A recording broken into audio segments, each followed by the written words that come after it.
Good evening, ladies and gentlemen. It's an honor to be here. My thanks to our esteemed delegates, Dr. Ibtisam. Year after year, we continue to be impressed by the excellent content from the Emirates Policy Center. And I'm particularly honored to be in the presence of such great and fantastic authorities in the world of energy, something I'm very passionate about. My daughter sends me WhatsApps every day about Greta Thunberg and the new energy revolution and how us in the oil and gas sector are polluting the world. So in this debate, we hope to discuss how real is this energy transition? How much is COVID and the pandemic is disrupting this transition? What new global alliances this transition is creating, and then what's the prospect of conflict? Is energy a source of harmony or a source of conflict? We are, as you know, quite pressed for time. I'm going to push ahead, and I will ask our esteemed speakers to always try and cut what you say by 20–30% to make up for our slack schedule and delays. So without further ado, I would like to start with Dr. Mamdouh, and being a follower of your excellent work. How real is our energy transition? We keep hearing about net zero carbon emissions. We keep hearing about the decline of the conventional oil and gas industry. Can you give us a sense, how real is this picture? First, I would like to thank Professor Ibtisam Al-Ka'bi for inviting me. We hear a lot every day about energy transition. And of course, we hear also about a staggering energy crisis. I want to clarify one point. Energy crisis started 14 months or 12 months, before the start of the Ukraine conflict. So it was started by hasty policies by the European Union to accelerate the transition from fossil fuels to renewable energies, in addition to excessive pressure by environmental activists on the global industry to divest of oil and gas assets, and of course the call by the International Energy Agency to halt with immediate effect any new investments in the oil and gas. All these factors led to the crisis we are having. Of course, the Ukraine crisis added a new dimension. But I must point out that although it added a new dimension, it did not immediately cause any disruption of energy supplies. What caused the energy supplies are the sanctions which were imposed on Russia and what is being talked about now as capping and embargoing Russian oil and gas exports. Now, when we come to the energy transition, I must admit that there are, in the coming years, the global energy scene will be governed by at least 4 major points. The first point is that there will be no peak oil demand for the foreseeable future. Second, no post-oil era. The third one is that the talk about total energy transition is a myth. Even a partial energy transition will not succeed without major contributions from natural gas, nuclear energy, and even coal when needed. Furthermore, when I say about peak oil demand, peak oil demand is not going to happen. Demand will continue, albeit at decelerated rate because of the introduction of electric vehicles in the future and the increasing share of renewable energy. As a result of that, the talk about zero emissions is a myth. How could be zero emission when you will be continuing using natural gas to support the energy transition? Furthermore, renewables on their own are not capable of providing the global energy needs for electricity. Why? Because of their intermittent nature. When there is no sun, there is no solar electricity. When the wind is still, there is no wind electricity. So when you put these together, you get to that conclusion I reached. Furthermore, during the last decade, more than $3.8 trillion in 10 years have been spent on renewable energy. What do they have to show for that?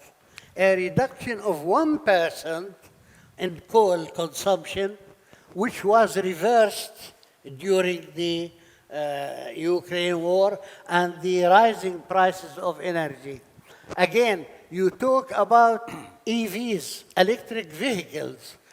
For the last 30 years, more than hundreds of billions of dollars were spent on EVs, plus the daily hype of the media, and still it's very telling that there are only, according to the latest figures I have from American sources, there are only 16.5 million vehicles compared with 2 billion internal combustion engines or ICEs.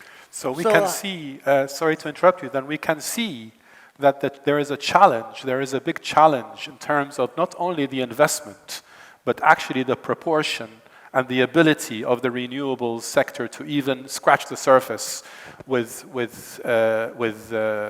investment. Let me clarify one point. Of course, there are hurdles now with range and price and recharging the EVs. But the biggest hurdle, all these are teething problems. They will be overcome eventually. But the real problem, the real hurdle is where would the electricity generation, how will it be sourced to be able to recharge the supposedly millions of EVs on the road? Absolutely. Would it be hydrocarbons? Would it be nuclear? Would it be solar? This is the picture we are facing vis-à-vis energy transition. And Mr. Mehmet, thank you very much, Dr. Mamdouh. I think we'll come back to you and dwell on this issue further. Mr. Mehmet, in your course of your work then, do you concur with that view that there are teething problems, but we will see a much bigger surge in renewables energy? How real is the transition from your perspective? Well, first of all, I'd like to thank the Emirates Policy Center and our friend Ebtesam for bringing together these fine minds at a critical time. Because it doesn't have to be only a talking shop, but more policy-oriented, feeding our decision makers in business and government. And I think what we heard here today and tomorrow we will hear is like a mini PhD program in Harvard, Tsinghua University, or LSE, whatever. Therefore, I'm grateful for that. I don't think that the world is consisting of the United States and EU only. So whatever we discuss here, mostly originating from Brussels and Washington. Whereas there is a bigger world outside the West, led by China and India and other dynamic nations. The agenda differs from one continent to another. Therefore, I agree with you that there was a rush to renewables, away from fossil fuels, And if you are a commercial company in exploration, you couldn't find any serious finance for your activities or investment, as seen by the fact that almost 2/3 of investment last year in the energy sector globally, almost $2.3 trillion, went to the renewables, efficiency, and technologies. Fossil fuels seriously neglected.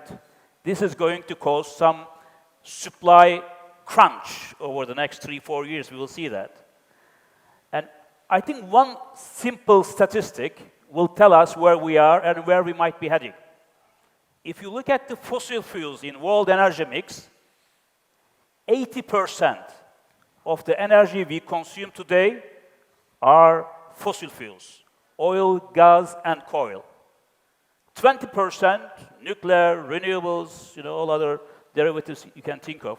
How on earth this world could change this overnight from today to tomorrow? Now there are those who believe that the ongoing energy transformation, which was long before Ukrainian crisis, COVID, Ukrainian invasion, Western response, climate change talks, all of them, of course, might be an opportunity to speed up transition to renewables. But how? In the West, yes, you can do it. There is enough funding. But how are you going to do it in India? How are you going to do it in Africa, Asian nations, Latin America? China is leading the way in renewables, but don't forget, today in China, coal represents more than 80% of electricity generation. No matter how great their renewable projects are, they are world leader by any standards in solar panels, in wind turbines, and also don't forget, you are mentioning in your panel title, emerging areas of conflict, new frontiers. Mm-hmm. And there are, we talk about oil, gas, coal, renewables, but don't forget that cobalt, lithium, minerals. Nickel, there is minerals also. Minerals, metals, and also rare earth elements will be as important as oil and gas in the future. So I think, Mr. Mehmet, what you're also saying is it's not just a technical and operational problem. There is an investment problem. There's an economic constraint. There's a technical constraint. But the investment constraint and the reaction of the investment community is something that is also going to decide the rate at which we make this transition successfully. And to that, I want to turn to you, Dr. Findakly, because I've followed a lot of your work over the years in terms of the investment. What does the investment community, how do the investment community view the transition and the pragmatism, the reality of this transition to materialize? Well, thank you very much. First, I reiterate and echo my colleagues' thanks for Dr. Ibtisam and for EPC for hosting us here and for being such a great host. I have had the privilege of attending all 9 strategic debates here, and I've enjoyed and learned in each and every one of them. Just a quick levity. As I'm looking at the audience here, it reminded me of a story of a guy who walks into a big hall like this one and goes to the podium to give a speech, and he sees only one man sitting in the front row. And he hesitated, but he looked at the time. It was his time to deliver. He gave his speech. The man in the front was very enthusiastically reacting and interacting with his speech. And when he finished, he gave him a standing ovation, and he was very appreciative. He came down, thanked the man, and he said, I really appreciate what you're doing and what you have done, so I appreciate that. And he started proceeding to leave, and he said, no, you're not leaving. I'm the next speaker.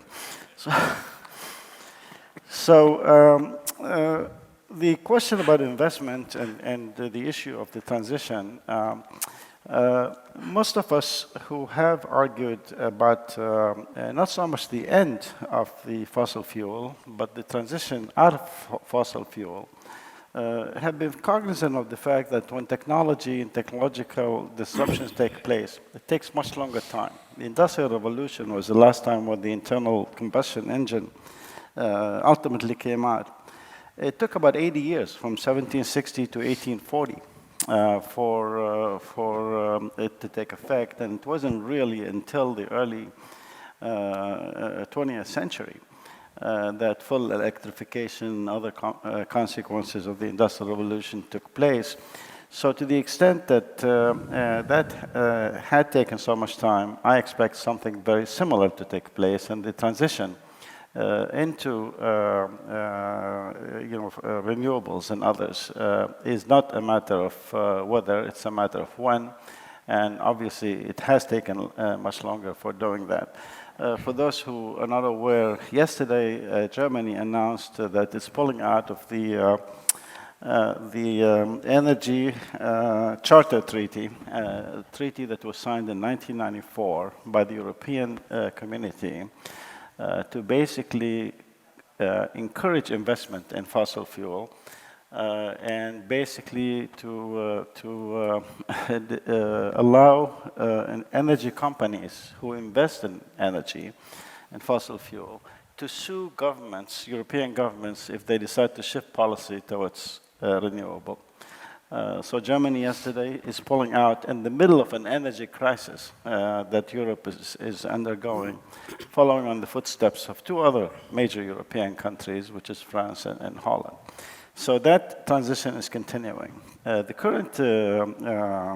current situation we are facing today is unusual in the sense that the two factors of economics, supply and demand, have not changed at all in the past year. Not a single increase or in demand had taken place. No shortage of supply has taken place. Russia, which has been under sanctions from Europe, is producing about the same amount of oil, in fact a bit more, than it did before the February invasion of the Ukraine. But there has been a redistribution and recycling and shifting in distribution routes. A very interesting and a big example is what happened in India. India was importing the bulk of its oil from the Middle East. Saudi Arabia and Iraq were the two largest suppliers. Suddenly, India went from importing 30,000 barrels per day of oil from Russia to importing 1 million, about 980,000 barrels a day, at the expense of some country like Saudi Arabia and others. So it is, to me, it's the shift in distribution channels and probably the residual effects of COVID that may have created these channels that created the change in price. Ultimately, it's the lack of investment in fossil fuel over the last several years that probably is contributing to that. But I see it as a temporary, meaning 3 to 5 years factor than a longer term. I think that's a very strong point, because really what you're saying is we can still see the challenges, we can still see the constraints beyond the myth that fossil renewable energy is going to have traction, but also you're saying it's not a matter of if, it's a matter of when. And Dr. Enes, from your perspective, is it a matter of when and not if in terms of the energy transition? Before I start talking about the scenarios in the future, I think we have certain, at least concepts and definitions we have to agree on. And the first one is, looking at the future, we need all energy sources. So we need oil, gas, coal, nuclear, solar, wind, and all the other renewables. So we need all of that. We are for that. So we are not against certain energy sources. We are for all technologies that conserve energy or make things better. Even if you don't believe in climate change, even if you believe it is a scam, like some people who believe that it is a scam, remember the following, that look at the Gulf cities and look at the pollution in those cities. So regardless of climate change, we need to clean the environment, regardless, because of the level of pollutions in those cities. So we need all energy sources, we need all technologies, including electric vehicles, hydrogen vehicles, and everything we can imagine in this case. So we need all of those. What is the problem? The problem is the hype. We are against the hype, because the hype is scaring investors and the hype is going to lead to crisis. This is a question for the audience. How many of you, raise your hand if you heard this from a Western leader who said, we are going to build more solar and wind to get rid of oil and lower our dependence on oil producers? If you heard this before, raise your hand. Here is the problem. They are liars. Why? Because look at the data. The data shows the following. We use solar and wind to generate electricity. Look throughout Europe, United States, Canada, China, India. The percentage of oil used in generating electricity is less than 1%. And therefore, renewables and oil are not substitutes. Europe today can quadruple renewable energy without affecting oil demand. But the narratives, the hype, is becoming a serious problem. Another story, and this is a real story without naming names, a very prominent company that is known for its reports about renewable energy and electric vehicles. In their report, they said that this mega city in this country is switching its buses to electric buses. And that's going to reduce oil demand by 60,000 barrels a day. I contacted the guy, the head of transportation, and I told him, look, I have a question about this. And the moment he heard my name, he thought he should show some sophistication.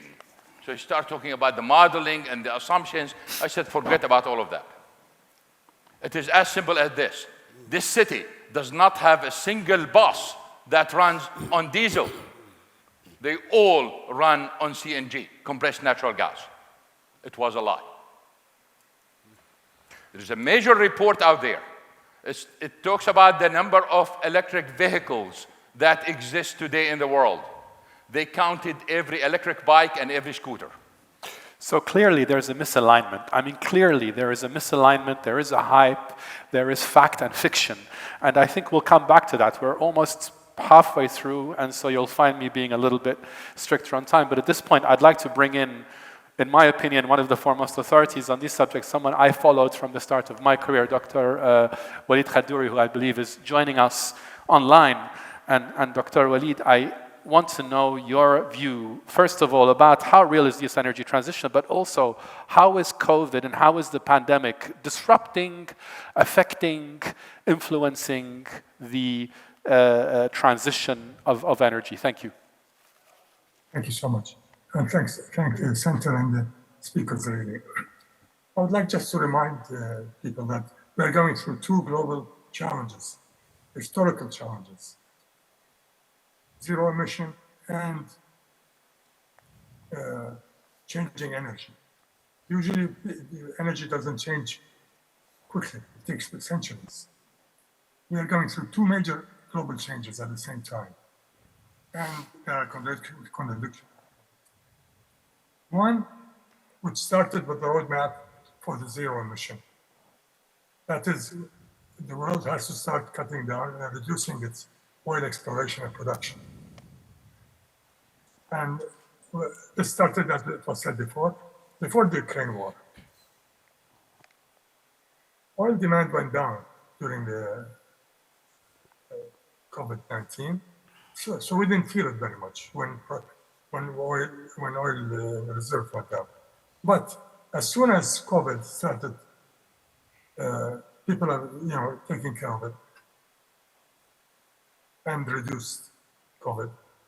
We started seeing oil demand going up again, 20%, from 80 million barrels a day to 100 million barrels a day again.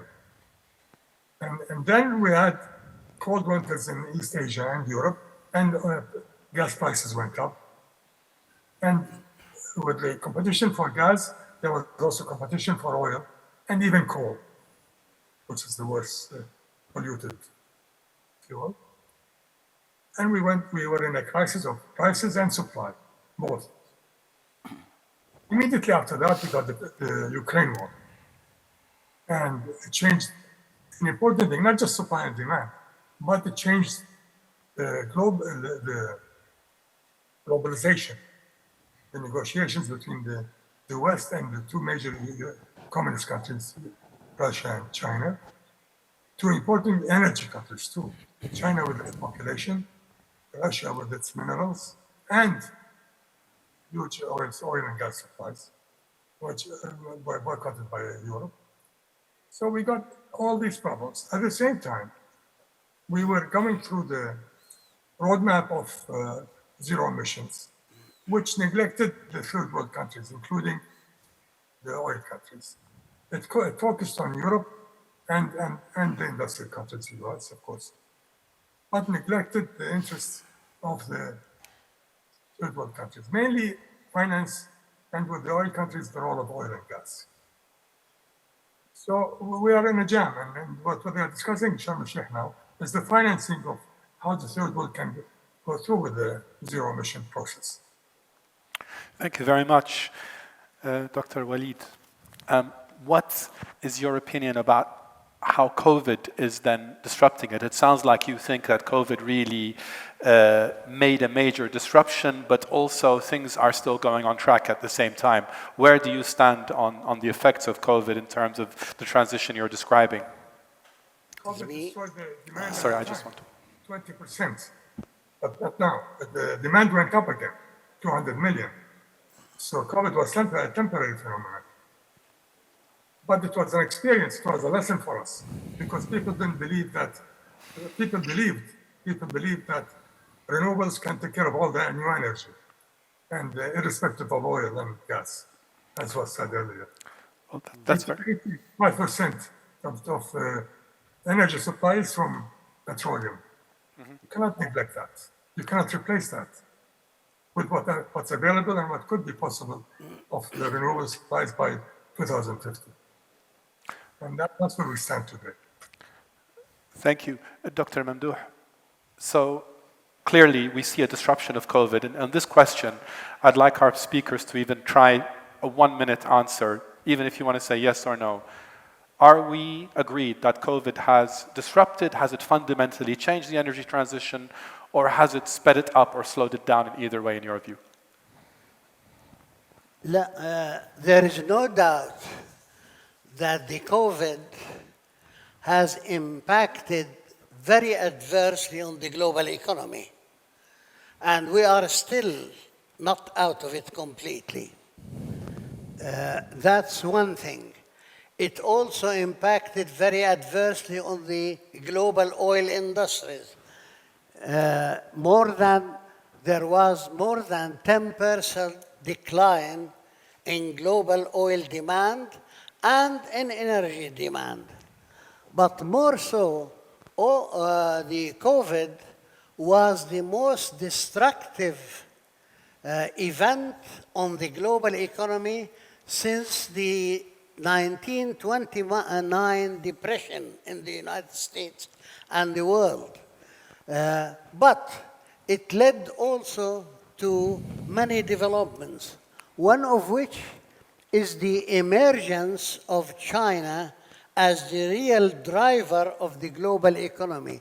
The fact that China came out from the lockdowns earlier than other countries pulled the global economy and enabled it to get out of the COVID impact much quicker than would have than it was expected. That's a very, very good point. That's a very good point. So moving on, because I want to come back to this theme, but Mr. Mehmet, so you think COVID also introduced a new geostrategic dimension to the energy mix, or did it extenuate or multiply things that were already in existence? Well, with COVID, we also started to think again, a new world order emerging in the making. Actually, that's the main title, of course, of this debate as well, whether it's going to be a new great game. I think it played its role because it changed the mindset in business, in government, in many ways.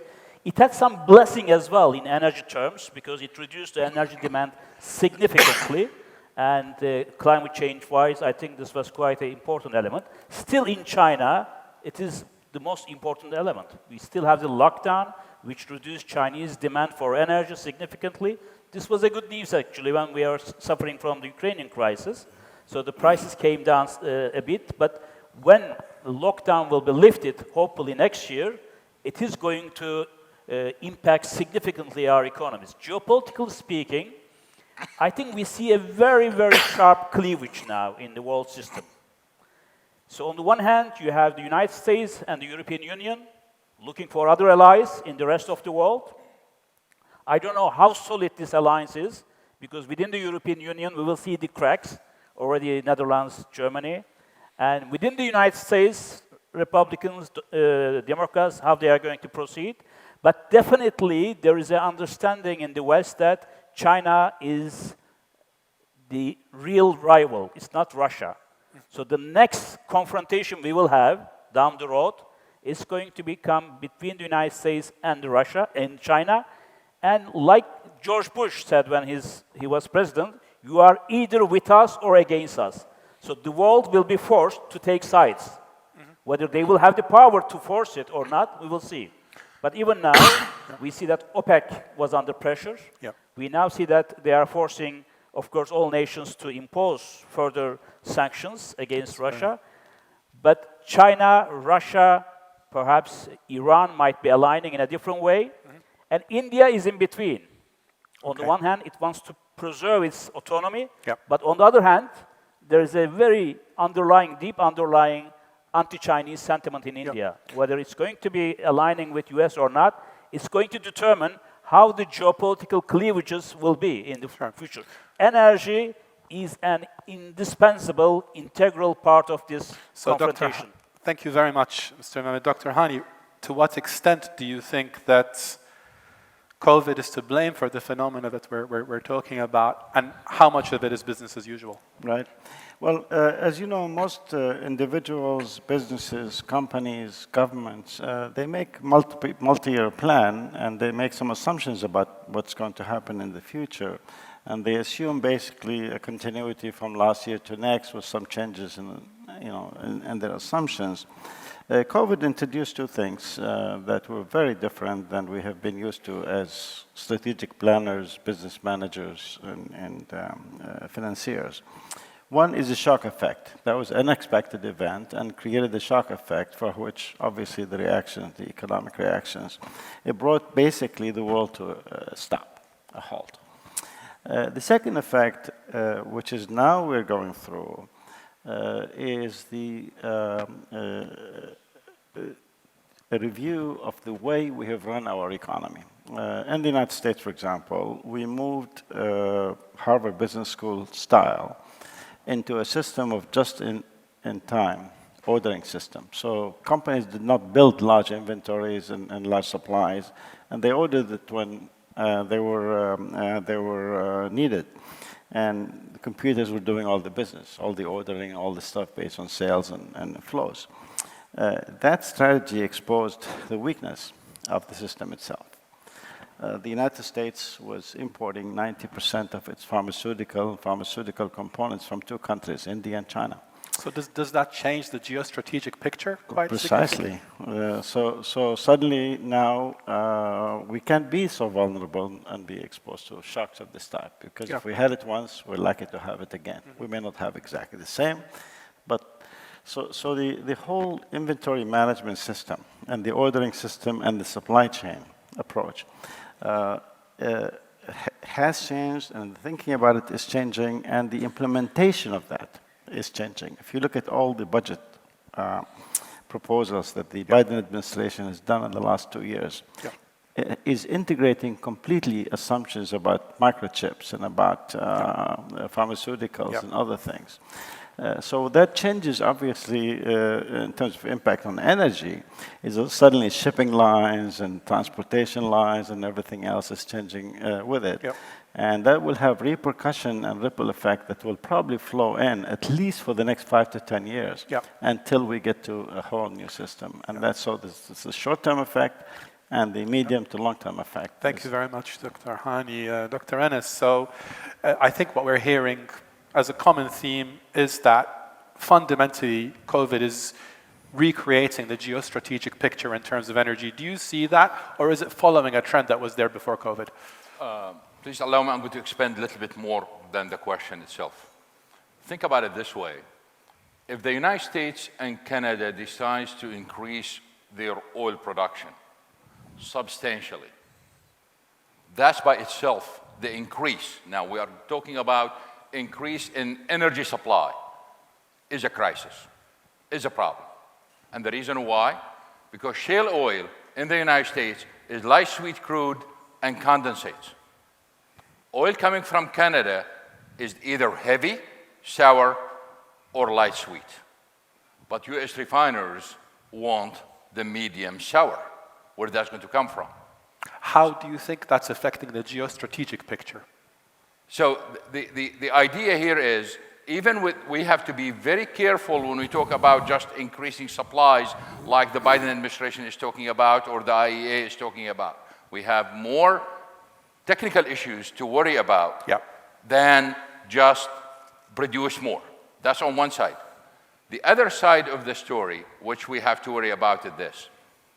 We already established that the renewable energy is not a substitute for oil. What's going to hit the oil demand is electric vehicles. And here is one number for you. We need at least 700 million vehicles, electric vehicles, on the road to keep oil demand at what it is today by 2050. So I'm hearing that... May I just finish this one? Because, so 100 million by 2050, 700 million electric vehicles. We have only 30 million right now. That 100 million that we need in 2050 does not exist today. So the transition itself, it could be a source of conflict. It's not just conflict arising from oil, but it's a conflict arising from the transition, the energy transition itself. And I think this is something quite worrying. And I want to bring in Dr. Walid here, shift the subject slightly because we're approaching the end of the discussion. This is a discussion, of course, we could talk all day about. Dr. Walid, now we see Russia and Ukraine. And to what extent do you feel that Russia and Ukraine is precipitating the picture we're describing? To what extent is it changing the whole geostrategic picture in relation to energy? Well, I mean, when Europe boycotted Russian petroleum, it's a very strange decision because it's consumer boycotting the producer. And there are other supplies, other alternatives. So the whole market situation has changed. You cannot boycott a country like Russia in energy. Very simply. So, I mean, it changes the geopolitics of the whole scene, and it has changed. And there are alternatives for Russia in Asia and Asian markets and others.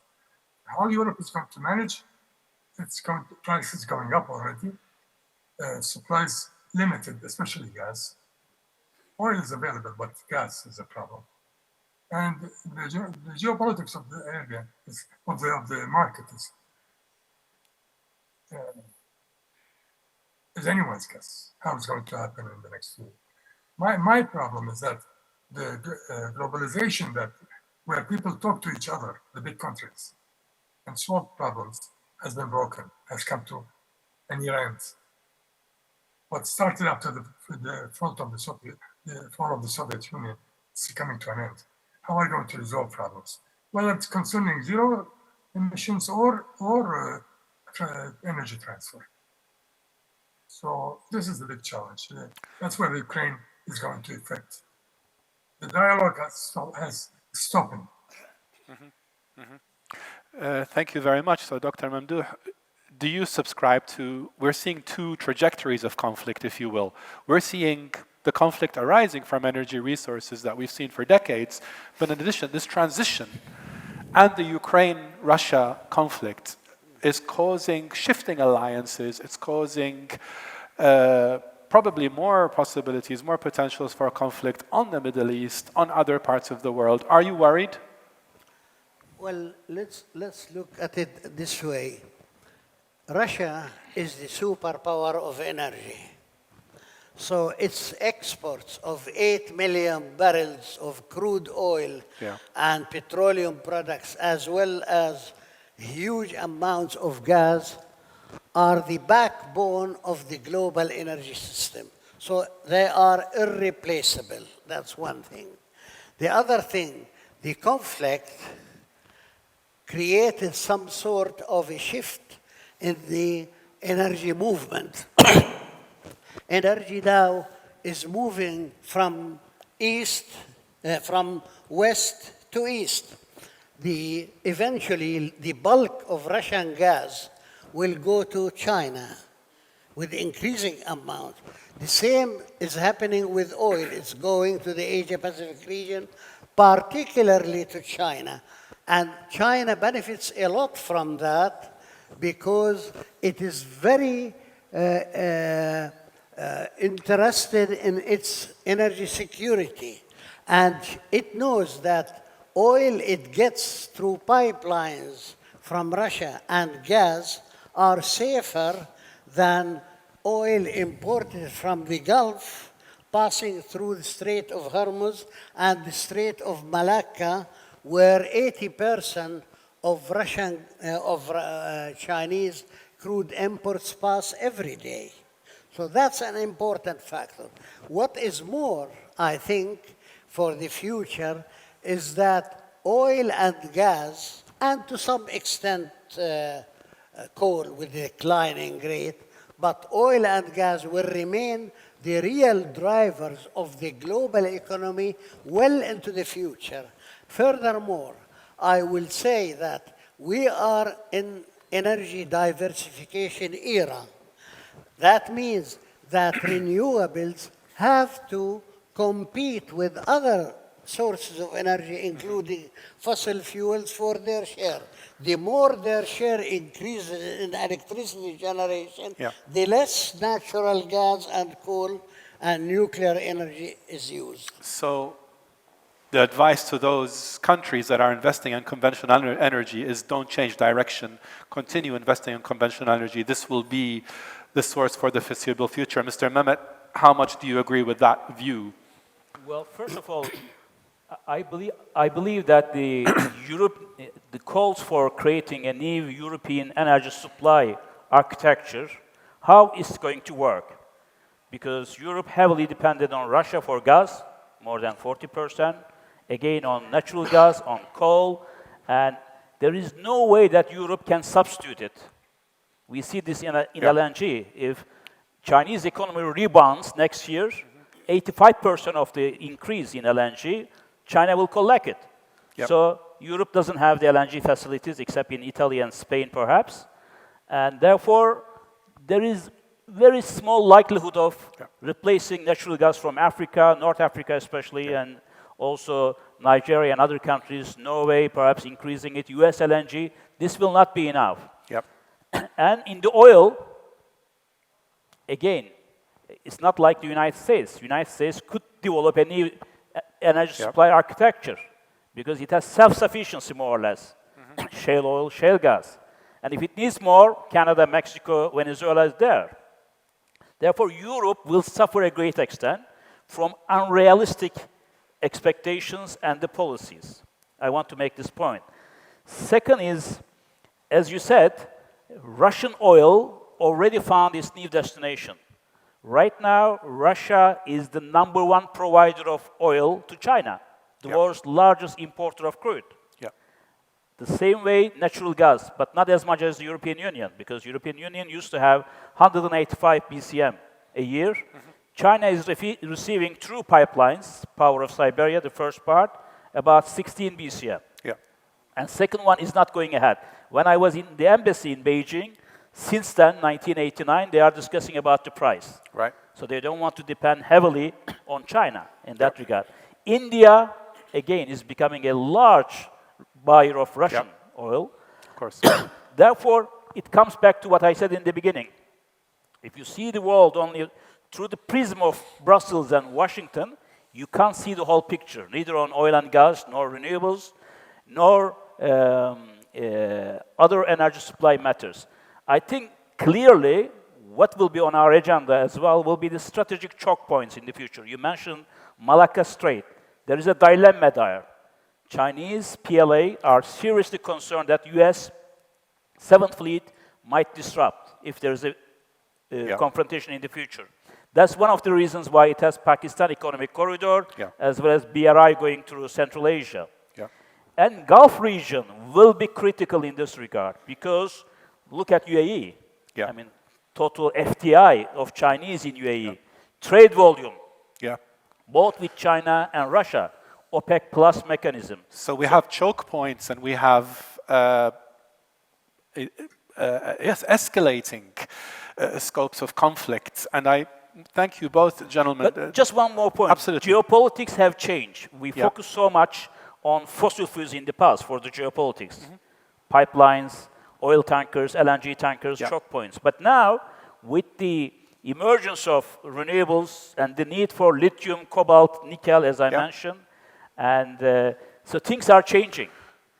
And who's going to provide that, from where it's going to come? And there are also regional players becoming more and more powerful. It's not only two superpowers running the show.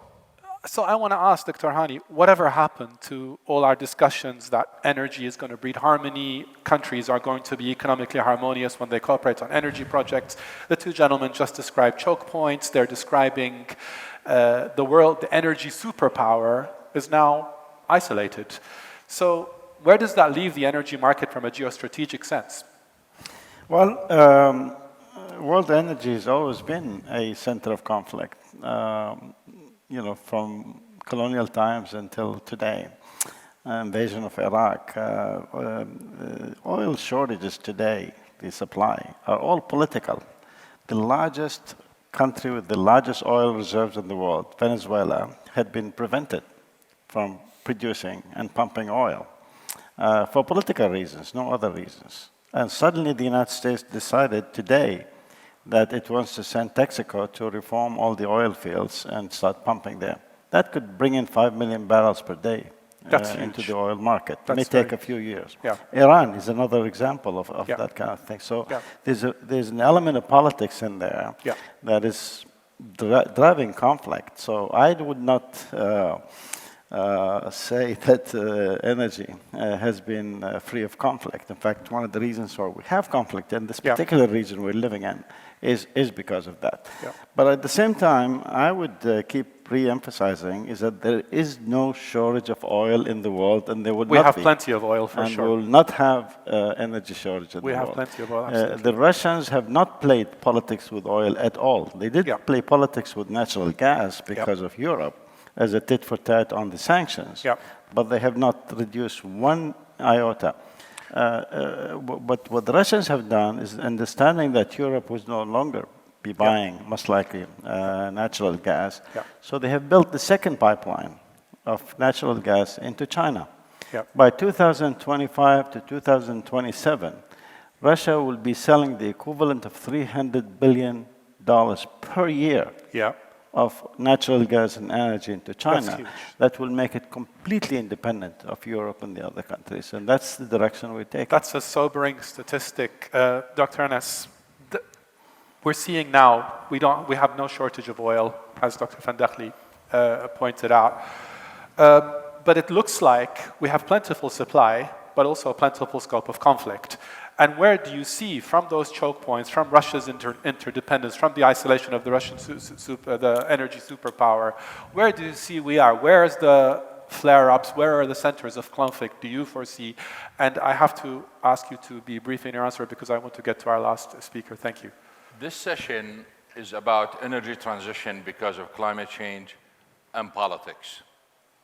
And Putin single-handedly, whether he intended this or not, he delayed the energy transition in Europe, at least, for 7-8 years, which means that he just extended the demand for oil and gas and coal and everything else because of what happened. That's number one. Number two, Russian oil is going to reach Europe no matter what, even if they impose the sanctions on the 5th, because the Russians have already built the infrastructure to literally smuggle the oil the same way the Iranians and the Iraqis have done that before. The third point, which I think is very important for everyone to realize, Europe have done one of the biggest mistakes in the life of Europe by switching dependence on natural gas from a superpower to another, from Russia to the United States. And the dependence on LNG from the United States is a big problem and worse problem for Europe than the United States for a simple fact that the contracts are spot. And that's a big issue. Add to that, all that LNG is coming from the Gulf of Mexico, where we have 5 months of hurricanes. Add to that the US politics to it, you can see what's going to happen in the future. So definitely we see the scope set up. We see the scope set up for an energy crisis, the likes of which we've never imagined. We see the scope set up potentially for an energy conflict. I don't know if we still have our guest online. Dr. Walid is still with us or not. It looks like he has left. So I think with this, really, the outlook I'm hearing from you gentlemen is somewhat pessimistic in terms of the scope for conflict. We think energy, there's a lot of choke points, there's a lot of pressure, there is a crisis, there's an energy crisis looming, and there doesn't seem to be a clear answer for how we mitigate out of this crisis. Now, I remind everybody that next year is the 10th year anniversary for the EPC, and I don't know what we will be talking about next year. I would like to be talking about new forms of cooperation. While you've all told me that the conflict is in the horizon, conflicts have been averted in the energy sector, and it looks like the chance for crisis is more than the chance for conflict. I want to give each of you 30 seconds to give us some closing remarks, because unfortunately, I think we have reached the end of time. Please, Dr. Mamdouh, 30 seconds only. When I look at the energy crisis which is going now, I think we can project that it will continue at least for the next 4 or 5 years. The reason is that the lack of investment in oil and gas, what I will call global underinvestment, has reduced the amount invested in oil and gas, and the underinvestment has created the tight market we are facing now. Thank you very much. You will need 5 to 6 years if you start investing now to get fruition. And so we can expect the high oil prices, our oil and gas prices will continue for the next 5 to 6 years. Thank you. However, I have to stop you there. I'm afraid we're running out of time. I'm very, very sorry. Okay. We can talk about this all here. Please, Mr. Mehmet, quickly. 2 short messages. Short message. One is, unfortunately, there is no good news. Energy will continue to be an area of confrontation. Producer, consumer, investor, trader, and all the issues will not come to a conclusion because of what we hear from Washington and elsewhere. And China will be the main target next. The second point is, when we deal with energy, we saw that in previous sessions as well, we have to see it together with food, water, and climate change all together. Thank you. They cannot be treated separately. Thank you, Mr. Mehmet. Please, Dr. Hani, quickly. Well, 2 points, and they are related. One is technology and disruptive technology had its way of moving linearly for an extended period of time, and then it shoots up into exponential and geometric growth. That's been the rule all along, and that's the rule is going to be in the area of energy.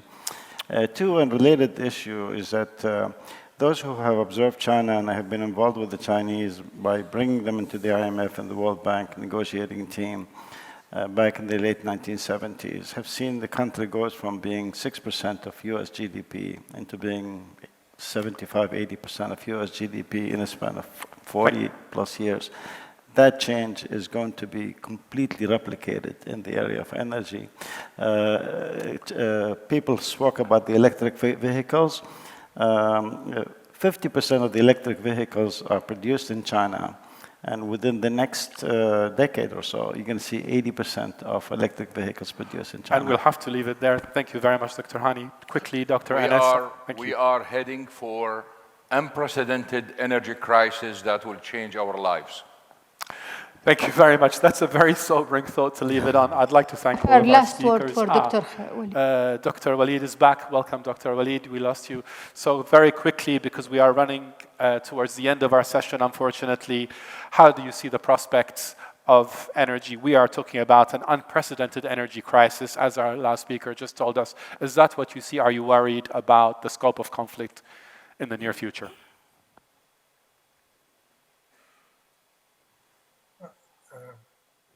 I think eventually, we have to have a balance. We cannot live in crisis, like Dr. Findakly said, all the time. And there should be a balance between the renewables and the petroleum. And petroleum has to be accepted in the new basket. And probably will be less of petroleum as sustainable energy increases. So maybe this would create some kind of a balance. This pollution from petroleum, but continue with petroleum, usage by consumption, because you cannot just ignore it. Like now, the idea now being for now, just ignore petroleum, or we can keep it unsustainable. So we have to draw a balance. The world has to draw a balance there. How it's going to be done peacefully or by wars, that had yet to be seen. Thank you very much, Dr. Walid. Again, I want to thank all our distinguished speakers. Again, thank you to the EPC.